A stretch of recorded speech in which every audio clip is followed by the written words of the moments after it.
지난주에 이어서 사도행전 16장을 마지막으로 살펴보려고 합니다.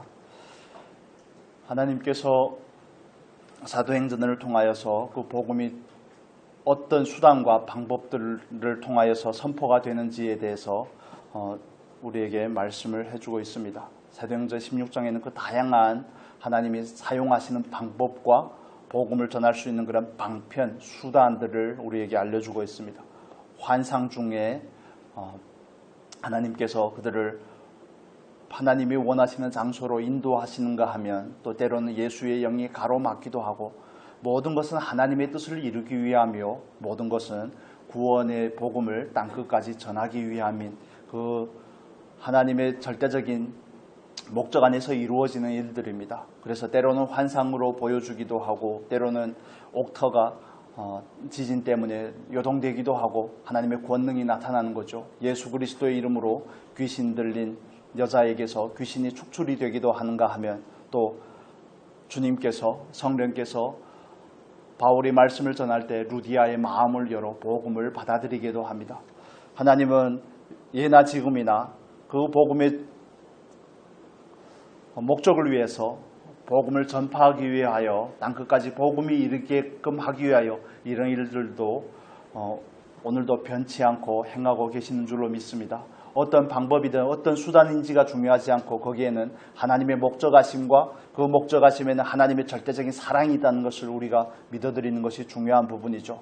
마음을 열어서 듣게 하든 환상이 보여지든 모든 것을 통해서 사건과 그 수단들을 통해서 우리는 거기에 녹아있는 하나님의 사랑을 만나는 게 가장 중요한 부분입니다. 하나님은 왜 이런 방법으로 내가 알 수 있는 방법으로 역사하신다고 말씀을 드렸죠. 하나님은 왜 이런 방법으로 나에게 이 구원의 복음을 생명의 말씀을 전하여 주시는지 그래서 그 방법이나 통로의 문제가 아니라 거기에는 하나님의 목적하심이 있고 하나님의 사랑이 녹아져 있음을 그걸 우리는 만나는 것입니다. 그 사건과 방법들이 스며들어 있는 그 하나님의 사랑을 오늘도 만나는 저와 여러분이 되었으면 좋겠습니다. 그래서 찬양할 때 누가 기도할 때 말씀을 들을 때 우리는 그 가운데서 하나님을 만나게 되는 것입니다. 다양한 방법에서 때로는 설교를 들으면 그 처음부터 마지막까지 생각이 나겠습니까? 설교를 한 저도 주제만 생각이 나는데 생각이 잘 안 나거든요. 그런 것 때문에 걱정하지 마시고 한 단어라도 비수같이 와서 고치는 말씀들이 있으면 하나님께서 이 시간에 나에게 하시는 말씀이구나. 그 누군가의 표정을 통해서 그 누군가의 정말 그 다양한 방법과 통로를 따라서 역사하시는 그 하나님을 향해서 중요한 것은 우리가 받고자 한 마음으로 나오는 게 중요한 것입니다. 오감을 열고 하나님 앞에 열린 마음으로 나와 하나님을 받고자 하시면 하나님께서는 사모하는 그 영혼들에게 그 영혼에 합당한 은혜를 때론 넘치는 은혜로 함께 하실 줄로 믿습니다.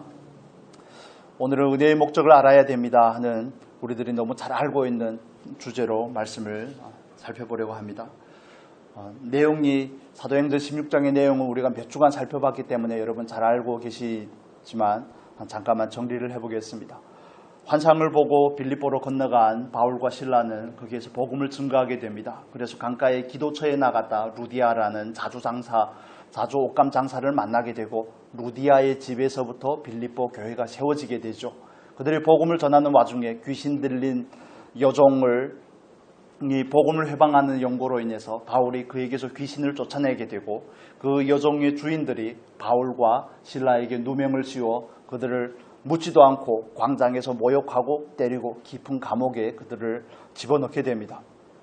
그 와중에 바울과 실라가 하나님을 향하여서 기도하고 찬송할 때 하나님께서는 옥터가 감옥의 터가 흔들리는 놀라운 권능으로 역사하심으로 인해서 간수의 일가족이 주 예수를 믿으라 너와 너희 집의 구원을 받으리라는 그 복음의 증거로 인하여서 구원을 받게 되고 그 온 가정이 세례를 받게 됩니다. 오늘 우리가 나눌 그 말씀은 그 연장에 있는 말씀들이죠. 지난주에 우리가 살펴보지 못했던 부분까지 같이 살펴보려고 합니다. 하나님께서는 언제나 하나님의 목적 안에서 일하시는 분임을 저와 여러분은 믿어야 될 것입니다. 그래서 모든 일에는 우리가 알 수 없지만 거기에는 숨은 하나님의 뜻이 있다는 것은 성경이 우리에게 일관적으로 증거하는 바입니다. 하나님은 왜 이런 방법으로 왜 이때에 이런 식으로 일하시는지에 대해서 우리가 잘 이해할 수는 없지만 그러나 우리는 하나님을 이해하는 것이 아니라 하나님을 절대적으로 믿으려고 하는 겁니다. 그래서 오직 의인은 무엇으로 삽니까? 믿음으로 삽니다. 이해로 사는 게 아닙니다. 자꾸 이 숭고한 복음을, 높고 위대한 하나님의 말씀을 자꾸 우리 이성의 영역으로 갖다가 놓으니까 그 복음이 변질이 되고 그 복음의 권위가 추락이 되는 겁니다. 물론 하나님의 말씀을 우리가 때론 이성적으로 이해하는 부분들도 있지만, 그러나 이건 영적인 부분의 문제이죠. 그야말로 4차원의 영적인 부분의 문제이기 때문에 우리는 이해라는 수단을 통해서, 이성적이라는 그 수단을 통해서 때론 우리가 그걸 깨닫게 되고 하기도 하지만, 그러나 믿음의 영역은 이해에서 비롯된 것이 아니라 믿음은 하나님의 선물인 줄로 믿습니다. 그거는 영적인 측면의 문제입니다. 그래서 물론 말씀을 들음으로 믿음이 우리 안에서 생기고 믿음이 자라고 하나님을 더욱 확고하게 신뢰하게 되지만, 그러나 우리가 사는 방식은 이해가 아닙니다. 이해가 아니라 뭡니까? 믿음이죠. 의인은 믿음으로 사는 겁니다. 보통 교회에도 보면 남성분들은 이성적인 측면을 많이 강조를 합니다. 그래서 교리를 공부한다든지 말씀을 공부한다든지 이런 부분들에는 남자분들이, 형제님들이 좀 열심을 내는 경우들이 있죠. 여성 우리 자매님들은 어떻습니까? 좀 감성적이죠. 감성적입니다. 교회 비례를 따라서도 자매님들이 형제님들보다 더 많은 이유가 이런 데 있습니다. 감성적입니다. 그런 느낌을 중요하게 생각을 하고 하는데, 다 각자에게 주어진 분량에서의 그런 특권이고 하나님 주시는 은혜의 방편들이죠. 그러나 복음은 이해를 넘어서는 것이고 감정을 넘어서는 것인 하나님의 놀라운 역사라는 사실을 우리는 믿어야 될 것입니다. 그래서 우리가 믿고자 하지 않았지만 믿게 된 거, 이건 놀라운 은혜가 아니겠습니까? 우리가 예수를 이해해서 믿은 게 아니잖아요. 성령의 은혜로 선물로 믿음을 주셨기 때문에 우리가 그 사실을 믿게 되었고, 우리는 그 믿음을 근거로 하여서 그 믿음의 기초 위에, 그 고백이 위에 우리의 신앙을 영유해가는 과정 가운데서 우리가 끊임없이 연습하고 끊임없이 훈련해야 되는 부분, 끊임없이 자라가야 되는 부분은 믿음의 측면이라는 것을 이해할 수 있기를 축복합니다. 그래서 우리는 믿음이 있는 그리스도인이 되고자 힘써야 되는 것입니다. 물론 다른 표현으로 많이 할 수 있겠죠. 영적으로 성장한 그리스도인, 성숙한 그리스도인, 변화된 삶을 사는 그리스도인. 그러나 그 모든 근거의 가운데는 하나님의 은혜와 믿음이라는 전제에서 비롯되는 겁니다. 그래서 은혜의 목적을 알아야 되는데 왜 믿음을 강조하는지에 대해서 말씀을 드리겠습니다. 우리는 하나님께서 하나님의 목적과 하나님의 주권 안에서 어떤 일을 행한다는 그 사실에 대해서 우리는 믿음으로 수용하여야 되기 때문에 그렇습니다. 그걸 믿음으로 받아야 되기 때문에 그렇습니다. 한 영혼을 정말 악한 영의 속박에서 구원해내는 일이 얼마나 놀라운 일입니까? 한 영혼을 천하보다 더 사랑하시는 그 하나님의 마음에 부합한 행위들이 아니겠습니까? 바울과 실라가 그 귀신 들린 여종에게서 귀신을 쫓아내는 그 일, 그렇지만 그 일로 인해서 오히려 감옥에 가는 것이죠. 그러나 감옥에 가는 것이 바울과 실라에게는 뭐라고 말씀을 드렸습니까? 은혜라고 말씀을 드렸죠. 남의 일에는 이렇게 쉽습니다, 이해하기가. 요셉이 형제들에게 팔려가고 보디발의 아내에게 누명을 쓰고 감옥에 가고 하는 이런 일들을 우리는 볼 때는 그래, 요셉이니까 가능하지, 요셉이니까 이해가 되지만 우리의 삶에서 이런 일들이 일어나면 이해하기가 어려운 부분이죠. 그래서 지난주에 말씀을 드렸던 것처럼 영으로 받음, 이건 믿음으로 반응하는 것이라고 말씀을 드렸습니다. 그래서 큰 틀에서 우리는 하나님께서 우리에게 하시는 모든 일들에 대해서 믿음으로 반응을 해야 되는 것입니다. 믿음으로 반응을 한다는 것은 그 일이 하나님의 은혜임을 고백하는 겁니다. 내 원대로 안 될지라도 하나님의 뜻을 따라 빌립보에 왔고 하나님의 목적하심을 따라 복음을 전하고 하나님의 뜻을 따라서 영혼을 구원하는 일을 하였는데도 불구하고 불의한 일을 당할 수 있더라는 겁니다. 그러나 바울과 실라는 그 일에 대해서 그걸 은혜라고 인정을 하기 때문에 깊은 감옥에 들어가서도 불구하고, 갇혔음에도 불구하고 기도하고 찬양할 수 있는 겁니다. 살려주라고 기도한 게 아닙니다. 살려주라고 찬양한 것이 아니라 그 일에는 하나님의 뜻하심이 있겠지라는 이런 전제를 가지고 반응을 하는 겁니다. 저와 여러분에게도 그 반응이 있기를 축복합니다. 믿음으로 반응할 때만 가능한 겁니다. 우리의 삶에서 이런 부분들을 얼마나 많이 적용을 할 수 있겠습니까? 적용은 집에 돌아가서 해보시기를 축복합니다. 적용을 해보셔야 되는 겁니다. 나는 과연 하나님께서 나의 삶 가운데서 하시는 모든 일들에 대해서 은혜라고 고백할 만한 믿음이 있는가? 좋은 일이 벌어질 때는 내가 원하고 내가 만족하고 나에게 편한 형통한 일이 생길 때는 나는 은혜라고 고백하는 일이 전혀 어렵지 않습니다. 너무 쉽습니다. 너무 심플하죠. 너무 깔끔합니다. 그건 은혜입니다. 감사합니다가. 그런데 그와 반대로 조금이라도, 정말 조금이라도 내 마음과 내 원함과 내 소원과 어긋나는 일이 생길 때 나는 과연 그것도 하나님의 은혜라고 고백할 수 있는가? 여기에서 은혜를 아는 사람과 은혜를 알지 못하는 사람, 믿음으로 반응하는 사람과 믿음으로 반응하지 않는 사람이 갈리게 되는 겁니다. 저와 여러분은 어떻습니까? 우리는 하나님 앞에서 정말 그 은혜를 아는 사람이 맞습니까? 그 은혜로우신 하나님께서 하시는 모든 일이 우리를 향한 은혜라는 사실을 알고 있습니까? 하나님은 사랑이시고 하나님은 은혜로우신 하나님이시 아닙니까? 하나님은 공의의 하나님이시기도 하죠. 하나님이 가진 그 속성들은 하나님이 하시는 일을 대변하는 겁니다. 어려운 말이 아니죠. 하나님은 사랑이십니다. 그렇기 때문에 하나님께서 하시는 모든 일은 사랑입니다. 이해가 되십니까? 하나님은 은혜로우신 하나님이십니다. 하나님께서 우리를 향해 하시는 모든 일은 은혜입니다. 장로님만 아멘 하시는 거, 장로님만 축복 받으시기를. 하나님께서 은혜로우신 하나님이시기 때문에 하나님께서 우리에게 하시는 일은 다 은혜라고 고백할 수 있어야 됩니다.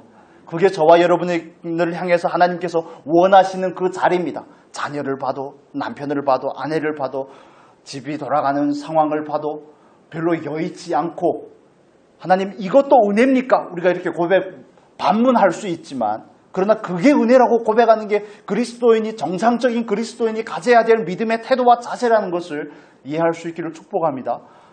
그게 은혜라고 고백을 하는 게 저와 여러분의 믿음의 분량입니다. 그 믿음의 분량이 그리스도 안에서 온전하게 자라가서 정말 바울과 실라와 같은 이런 역경 가운데서도 감사를 바랄 수 있고 노래할 수 있고 하나님을 향해서 감사의 기도를 드릴 수 있는 저와 여러분이 되어야 되는 겁니다. 그게 그리스도인들을 향한 하나님의 기대와 목적하심인 것이죠. 은혜로우신 하나님께서 하시는 모든 일이 은혜입니다. 나는 이해하지 못하지만, 이해는 되지 않지만, 잘 믿어지지도 않고 하나님께서 하시는 일이 못마땅하지만 때로는 그 못마땅을 넘어서 함을 넘어서 원망하고 불평하게 되지만 뭘 봐도 시원치 않으니까요. 그럴 때가 있지 않습니까? 뭘 봐도 기분이 나쁘고 뭘 봐도 괜히 트집을 잡고 싶고 시비가 생기고 그 누군가가 내 눈앞에서 사라져 줬으면 좋겠고 이런 경험들 안 해보셨습니까? 괜히 시비가 생기고 하는 그런 이유들이 어디에서 비롯되었을까요? 하나님 앞에서 마음을 지키지 못해서 그렇습니다. 물론 그렇습니다. 저와 여러분이 늘 마음을 지킬 수 있는 게 아니기 때문에 우리는 지키려고 힘쓰는 것이죠. 때론 정말 상황도 사람도 모든 여건도 못마땅할 때가 너무 많더라는 겁니다. 그럴 때마다 우리가 돌아가야 될 자리는 하나님께서 하시는 그 일에 대해서 은혜입니다라고 고백하는 자리입니다. 영으로 받는 자리이죠. 믿음으로 반응하는 그 자리로 우리는 돌아가야 되는 겁니다.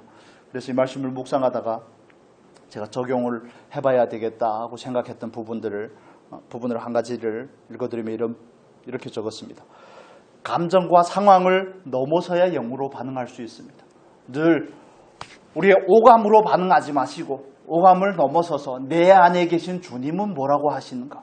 상황과 감정과 느낌에 늘 속으면 안 되는 겁니다. 그건 늘 변하는 겁니다. 늘 변하고 늘 일정하지 않는 겁니다. 좋은 일 있을 때 기뻐하는 건 모든 사람이 다 가능한 겁니다. 모든 사람이 다 할 수 있는 겁니다. 그러나 저와 여러분은 그리스도인이 아닙니까? 그리스도인이라는 것은 주님께 속한 사람이죠.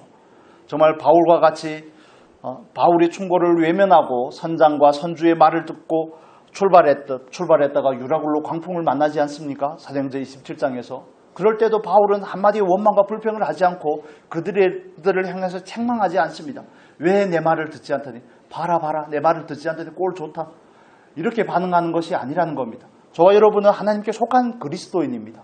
그래서 우리가 살아가는 방식과 세상 사람들이 살아가는 방식과 반응하는 태도와 자세가 달라야 되는 겁니다. 그리스도인이 되었다는 것은, 성도가 되었다는 것은 구별된 사람이 된 것을 의미하는 겁니다. 그래서 우리는 다른 삶의 태도와 가치를 가지고 살려고 하는 사람입니다. 그게 저와 여러분에게 목적이 되어야 되는 것이죠. 그렇기 때문에 세상 사람들은 짜증이 나면 짜증을 내고 화를 내고 원망하고 불평하고 이런 일들이 일상이 되어 있지 않습니까? 뭐 모든 사람이 그러지 않을 수는 있겠지만 그렇지만 우리에게 있어서 그게 일상이 되는 것이 아니라 저와 여러분에게 있어서는 항상 기뻐하라가 일상이 되어야 되는 게 아니겠습니까? 쉬지 말고 기도하라가 일상이 되어야 되는 것입니다. 범사에 감사하라. 그게 하나님의 뜻이라는 사실을 깨달은 자에게 있어서는 그게 일상이 되어야 되는 것입니다. 그게 하나님께서 우리를 향해서 원하시는 자리이죠. 여러분, 억울한 누명을 쓰고 감옥에 갔습니다. 정말 로마인이어서 인임에도 불구하고 로마인이 받아야 될 대우가 아닌 정말 유대인으로서 모욕적인 대우를 받고 바울과 신라가 죽게 정말 맞고 감옥에 갔죠. 깊은 감옥에 갇히게 되었습니다. 그런데 그 와중에서 그런 상황에서 찬양하고 기도하는 바울과 신라의 그 소리를 간수들이 다 듣더라고 표현을 합니다. 성경은 우리 말씀을 한 구절 보겠습니다. 25절을 볼까요? 25절 16장 25절입니다. 같이 읽겠습니다. 한밤중에 바울과 신라가 기도하고 하나님을 찬송하며 죄수들이 듣더라. 여기서 말하는 듣더라는 표현은 그냥 소리가 들렸다는 것을 의미하는 것이 아니라 경청하였다는 것을 의미하는 겁니다. 경청하는 것은 귀를 기울여 듣는 행위를 말하죠. 그래서 그 와중에는 아마도 우리가 흔히 생각할 수 있는 것처럼 두 부류의 사람이 있지 않았을까 싶습니다. 저렇게 맞고 감옥에 들어와서 언제 나갈 수 있을지, 언제 풀려나고 언제 다시 볕을 볼 수 있을지를 알지도 못하는 상황에서 발이 착고에 채워져 있고 운신할 수 없는 그 상황에서 그 상처가 치료된 것도 아니고 누가 상처를 어루만져 주는 것도 아니고 하는 그 상황에서 노래하고 기도할 수 있는 저 사람들은 어떤 사람인가? 의아함을 가진 사람들이 한 무리였을 것입니다. 또 한 무리는 미쳐도 단단히 미쳤다. 진짜 광신자인가 보다. 이런 반응들이 나오지 않겠습니까? 늘 그렇습니다. 하나님의 복음이 주어지면 두 가지 반응들이 있습니다. 베드로가 설교할 때 도르들어 치려가는 무리들이 있는가 하면 우리가 어떻게 하여야 구원을 받습니까? 하고 반응했던 그런 사람들이 오늘 본문에 있는 간수와 같은 그런 사람들이 있는 것입니다. 바울과 신라가 그 옥중에서 그들의 행위를 본받자는 게 아닙니다. 저와 여러분도 그런 존재가 되자는 겁니다. 바울과 신라와 같이 모든 상황에서 그렇게 반응할 수 있는 사람, 다른 사람에게 보이기 위해서 억지로 할 수 있습니다. 내 안에 있는 감정과 느낌을 억누르고 속이고 할 수 있다는 겁니다. 외형적인 행위로는 기도하는 척, 찬양하는 척, 괜찮은 척 할 수 있다는 겁니다. 집에 가서는 정말 원망과 불평을 쏟아낼지라도 그래서 우리가 다 드러내놓고 살라는 것은 아니지만 때로는 피치 못한 그런 가식이 있을 수 있지 않습니까? 그러나 제가 여러분에게 말씀을 드리고자 하는 것은 그런 상황에서도 은혜의 힘을 깨닫고 믿음으로 반응하는 사람이 되자는 겁니다. 저와 여러분이 바울이 되어야 되고 신라가 되어야 될 줄로 믿습니다. 신라와 바울을 본받자는 게 아니라 그런 존재가 되어야 그런 행위가 나오는 겁니다. 바울과 신라니까 감옥에 갇히니까 뭐가 나온다고요? 찬양과 기도가 나오는 겁니다. 저와 여러분이 이런 상황을 당했다면 어떻겠습니까? 상상에 맡기도록 하겠습니다. 우리에게 이런 상황에 닥친다면 어떻게 하겠습니까? 운전을 하다 깜빡이만 켜지 않고 갑자기 확 끼어들어와도 육두문자가 나올까 여기까지 막 나올 때가 있지 않습니까? 다 믿음들이 좋으셔서 안 그러신가 보네요.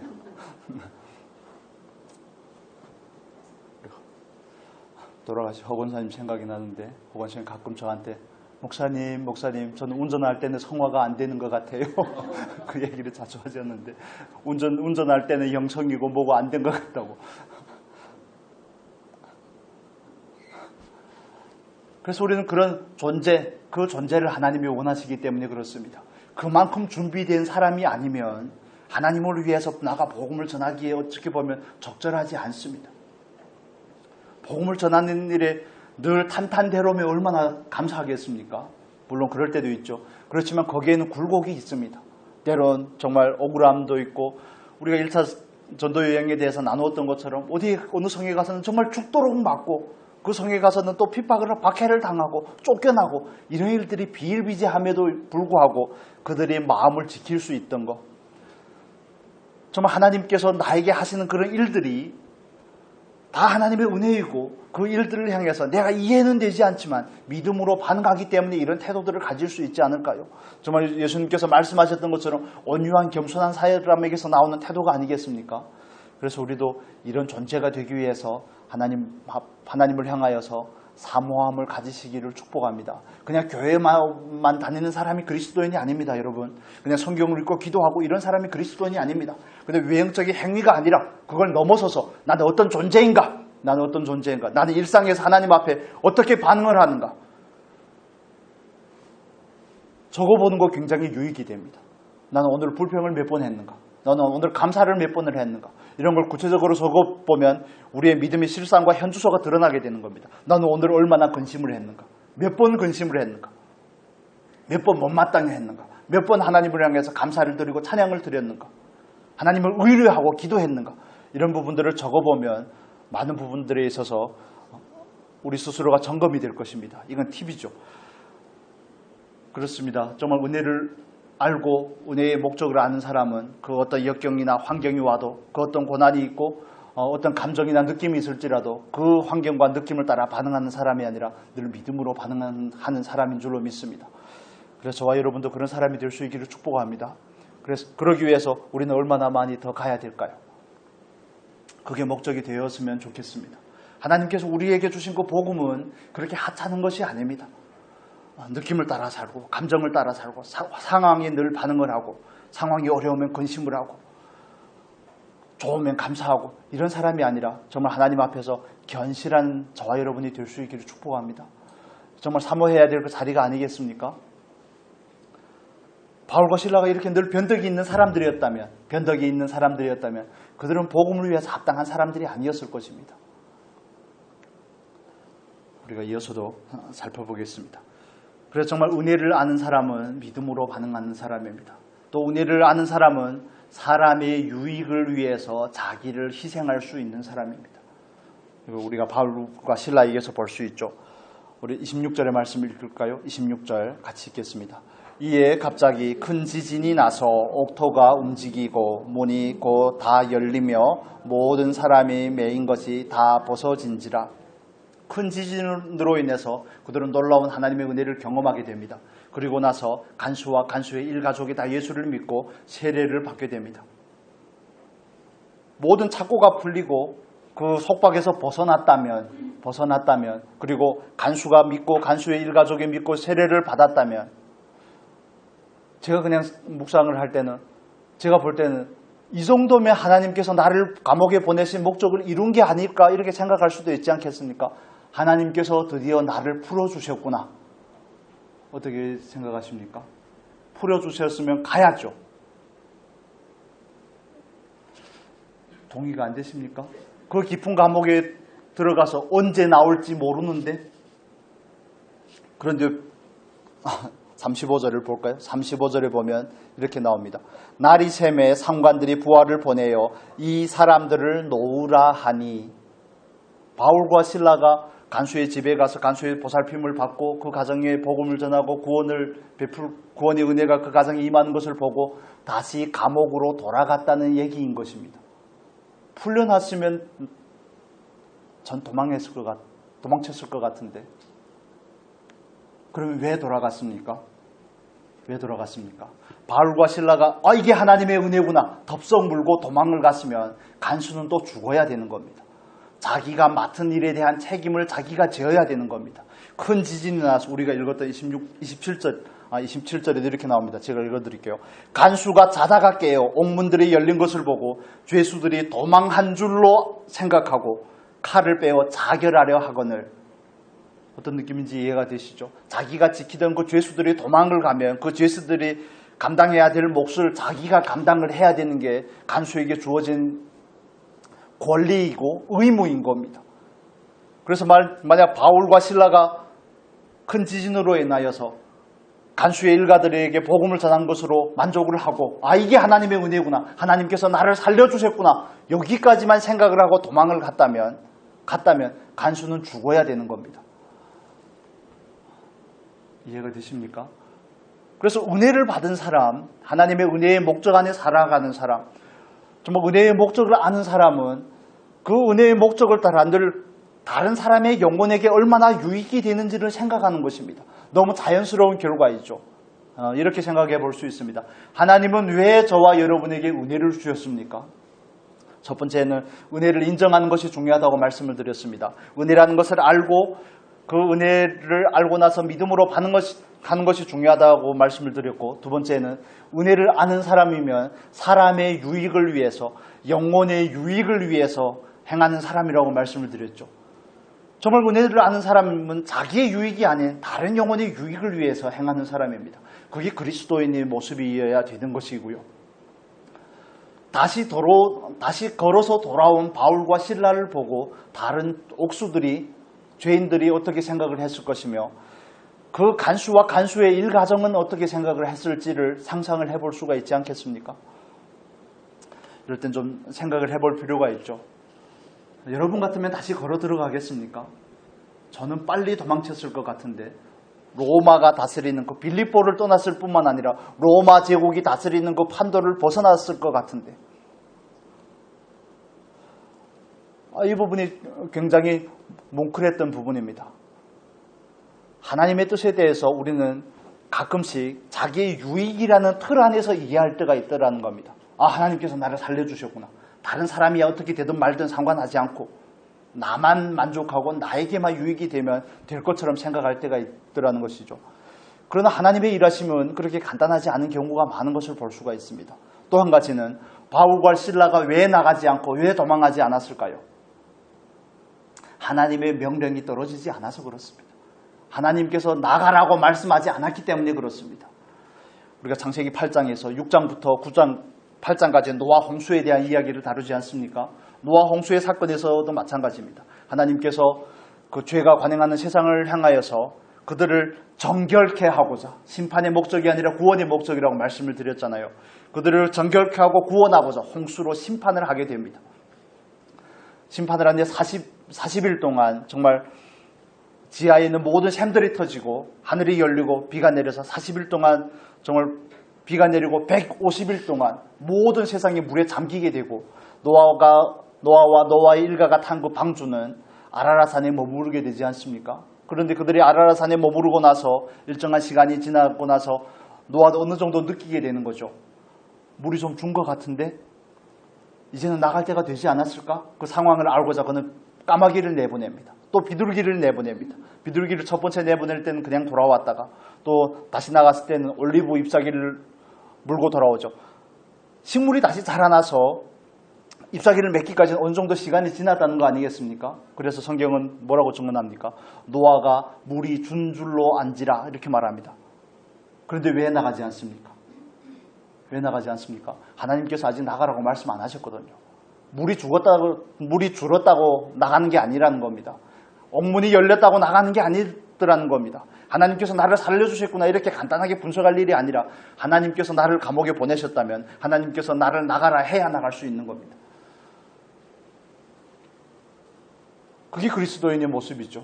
그게 정말 은혜를 아는 사람의 모습이죠. 모든 상황과 모든 여건의 절대적인 주권은 하나님께 있다는 것을 믿는 사람인 것입니다. 다시 들어가면 언제 나올지 모를 수도 있지 않겠습니까?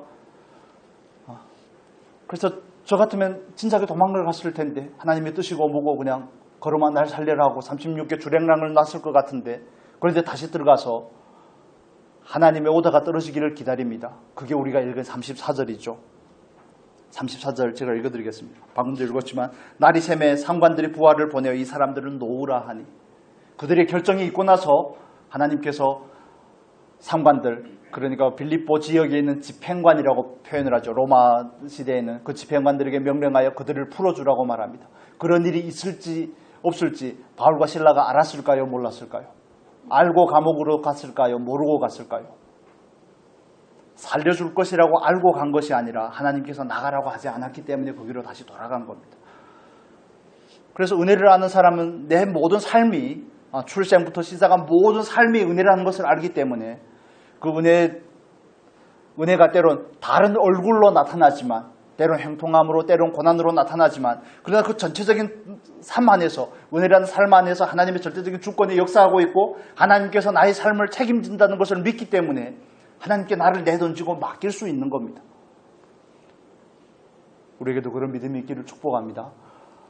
다시 걸어 들어간 바울과 실라. 그들은 간수와 간수의 가정의 영혼을 위함일 뿐만 아니라 그들은 결국에는 또 교회의 유익을 위해서 일하는 것을 볼 수가 있습니다. 우리 40절의 말씀을 볼까요? 40절 같이 읽겠습니다. 두 사람이 옥에서 나와 루디아의 집에 들어가서 형제들을 만나보고 위로하고 가니라. 여러분, 하룻밤 사이에 벌어진 일이 아닙니까? 바울과 실라는 우리가 지난주에 읽었던 그 본문의 22절에 보면 무리가 일제히 일어나 고발하니 상관들이 옷을 찢어 벗기고 매로 치라하여, 이게 아마 고린도 후서의 11장에서 나오는 바울이 당했던 고난 중에 큰 고난 중에 한 가지가 빌립보에서 맞았던 40의 감한매를 몇 번 맞고 이렇게 표현을 하지 않습니까? 빌립보에서 당했던 고난의 크기를 또 포함이 되는 것으로 보통 이해를 합니다. 그렇다면 누가 누구를 위로해야 됩니까? 죽게 맞은 사람은 바울과 실라인데 그 상처가 저 여기 이렇게 흉터가 있는데 중복이어서 애들을 닭죽을 끓여주다가 닭죽이 탁 튀는 바람에 화상을 입었습니다. 2주가 가까이 되어가는데 아직도 딱지가 떨어지지 않았습니다. 이렇게 작은 화상을 입어도 상처가 이렇게 오래 가는데 회복이 완전히 되기까지는 시간이 걸리는데, 그런데 죽기까지 맞았습니다. 채찍에 맞고 몽둥이에 맞았습니다. 그 채찍은 예수님이 맞았던 그런 채찍입니다.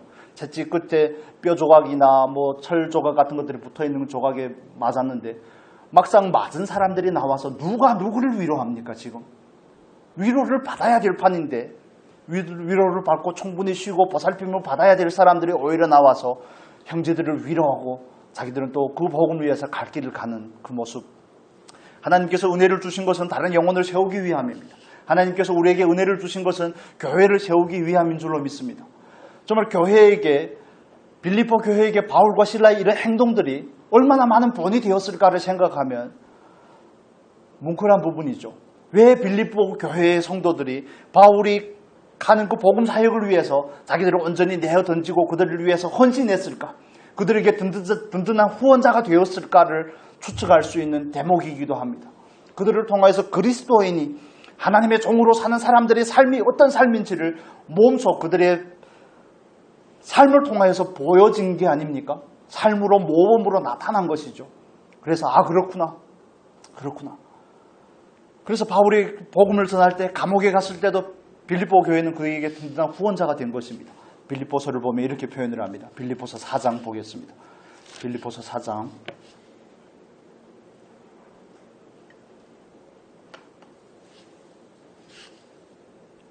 14절부터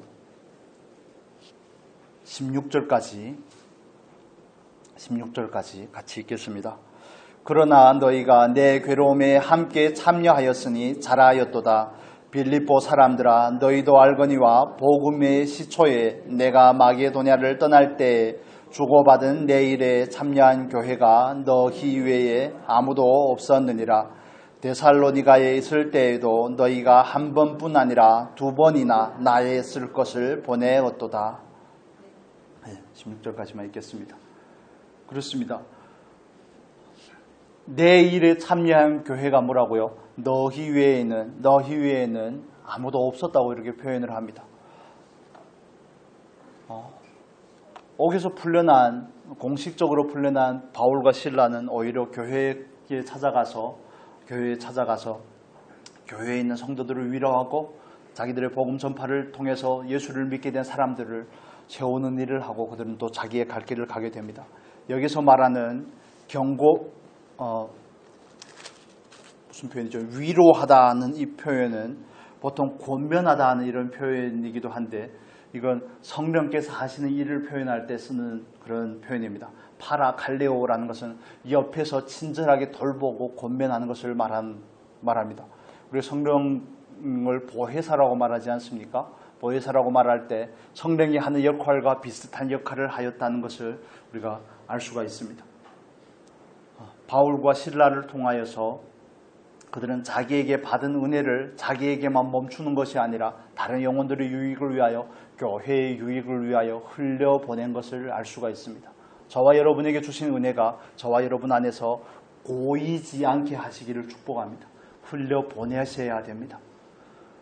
장대비가 내리고 갑자기 폭우가 내리고 이러면 주암댐이든지 상사댐이든지 뭘 합니까? 방류라는 것을 하죠. 방류를 합니다. 방류를 하지 않으면 섬진강이 난리 나니까요. 그 지역에 사는 동네들이 난리가 나니까 방류를 합니다. 방류를 하지 않으면 어떻게 될까요? 자기만 먹고 살겠다고 그러면 어떻게 됩니까? 결국엔 댐도 망가지겠죠. 그걸 흘려보내지 않으면 어떻게 됩니까? 수질이 오염이 되겠죠. 다 썩겠죠. 하나님께서 저와 여러분에게 주신 은혜가 마찬가지라는 겁니다.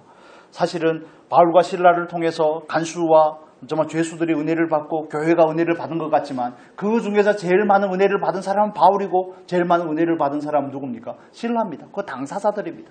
하나님의 놀라운 역사를 경험한 그 당사자들.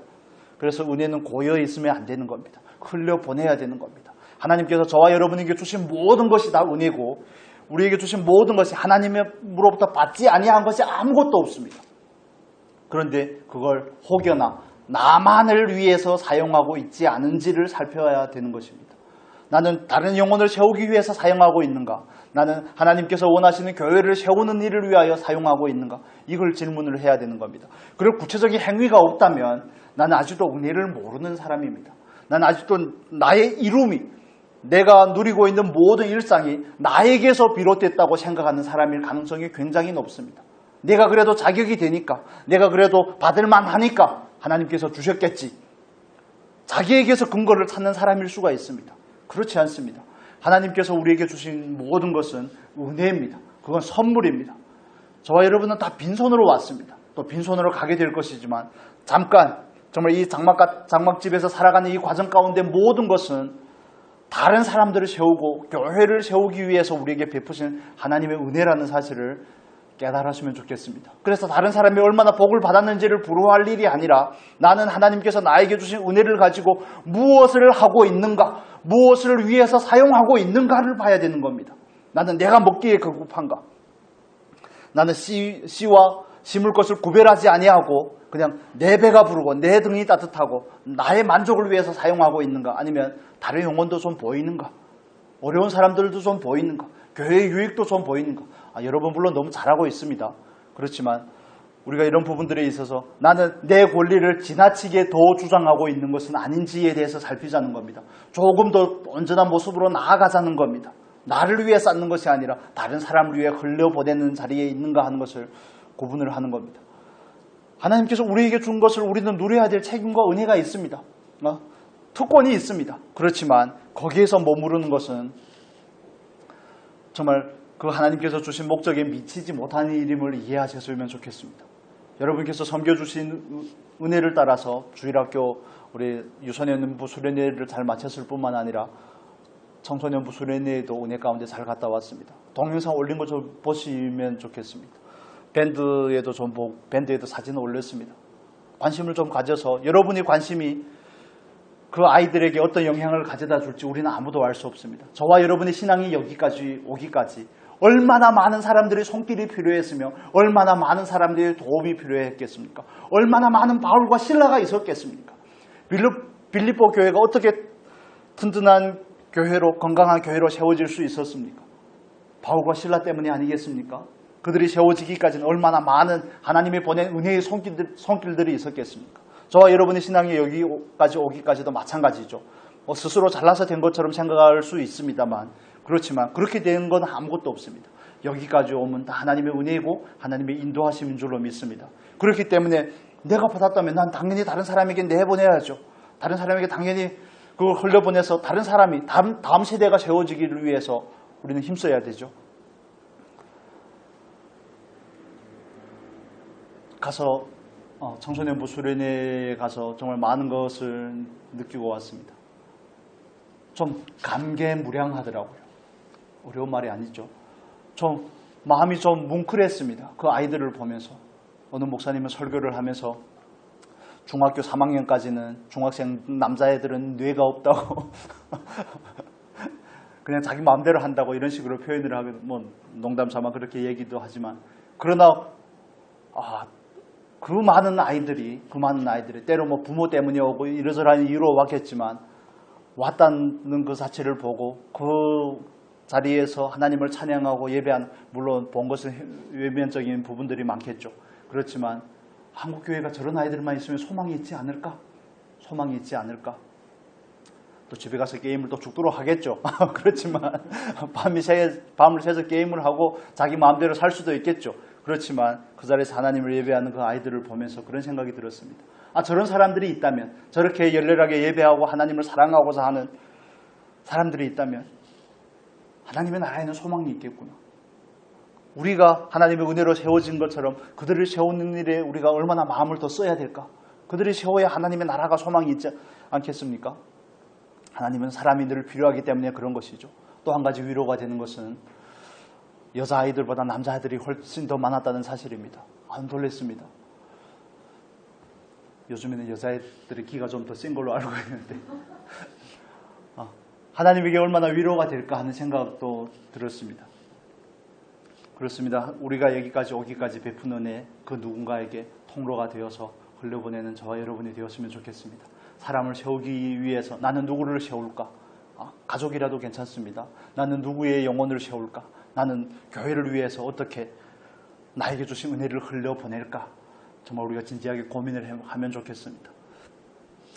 그래서 거기에는 늘 내 유익을 먼저 생각하면 아무 사람의 유익도 생각할 수가 없습니다.